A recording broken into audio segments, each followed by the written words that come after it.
On Monday, President Obama took aim at the Republican Party for being anti-union. During a speech at a Labor Day event in Boston, the president bashed the GOP for branding itself as the party of the American worker and criticized the labor positions of several Republican candidates.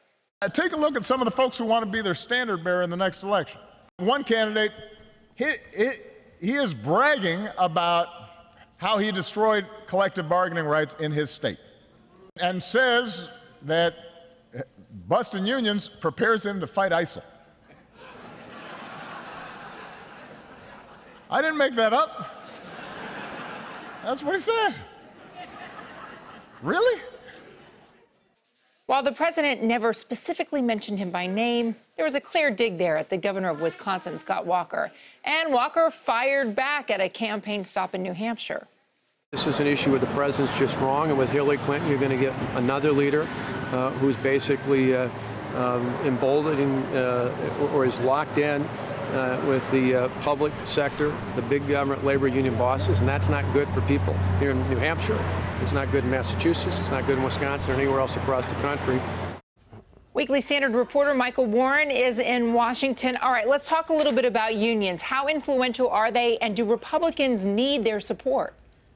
They're certainly a lot less influential than they used to be because they have sort of the sort of private sector unions have been on the decline for decades. Now, public sector unions are a different question. I think that's a really big part of the Democratic coalition right now. So, you know, to hear President Obama, you'll hear some of the Democratic candidates talking up labor unions. That's about, you know, sort of turning out their base. I'm not so sure Republican candidates, or certainly the Republican nominee, needs the endorsement of official union America, but they certainly need the type of voters who might be in unions but aren't necessarily you know, marching in lockstep with Democrats. One of the most recent polls that shows Ben Carson pulling into striking distance of Donald Trump here. It's been a real rise for him. In this particular poll, again, this is an NBC News Marist poll, the most recent one that we have to go on.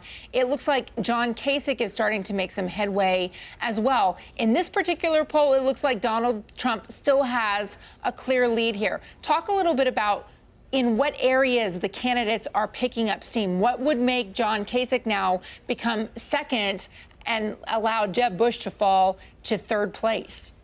Well, it's a complicated mix of things. Or fourth place in this particular poll. Right, exactly. It's every day it's third, fourth, maybe even fifth for Jeb Bush.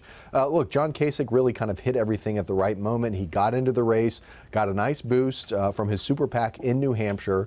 I saw him a couple weeks after he got in, and I can see why he's doing well with that sort of New Hampshire Republican crowd. Jeb Bush has really been struggling and is maybe a little bit top-heavy in his campaign and hasn't really been clear about what it is he wants to do for the country, or maybe he is and Republicans aren't biting. Ben Carson, on the other hand, is really rising nationally, but particularly in Iowa. And I think what you're seeing there is he's got a great message, a great story. A lot of people saw that for the first time in that August 6th debate. But he's also doing some of the sort of old school ground game type stuff in Iowa. He's running ads on TV and particularly on Christian radio in Iowa, which is a huge market for Republican caucus goers in Iowa. So they're really sort of doing, I think, the sort of run-of-the-mill traditional stuff that you got to do in a campaign, which is press the flesh, run the ads, get the message out. That's John Kasich in New Hampshire, Ben Carson in Iowa. It's actually having an effect. Mike, when we look at head-to-head matchups there, Trump versus Clinton versus Trump versus Biden in Iowa, Trump versus Clinton in New Hampshire, Trump versus Biden and Clinton and Biden in New Hampshire, and again, those head-to-head matchups. It looks like if Joe Biden were to enter the Democratic side of the race, he would be a real competitor for Donald Trump. In fact, he's beating Donald Trump in those hypothetical head-to-head matchups in both of those key early states. What does that tell you about the role of charisma when it comes to voters looking at potential head-to-head matchups? Well, all you have to look at is a new New York Times story out tonight that Hillary Clinton is going to be revamping her personal image. She's going to be showing more humor, more heart. I think they realize in the Clinton campaign that she has a problem with charisma, and Joe Biden has maybe a lot of problems as a candidate, but charisma isn't one of them. He's a likable guy.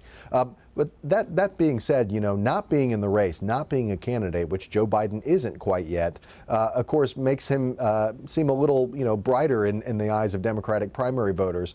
Once that spotlight's on him, those numbers might go down, but they might not, and they certainly won't go down if these problems with Hillary Clinton keep sort of growing on themselves. So, you know, I think Biden has a really good shot. He's not far behind Jeb Bush in that poll that you mentioned as well. So he does pretty well, and I think if I were a Republican presidential candidate, I'd be worried about Joe Biden getting in. John Dickerson told me that the best day for Biden politically would be the day before he announces he's entering the race. Michael Warren in Washington. Mike, thanks. Thanks, Contessa.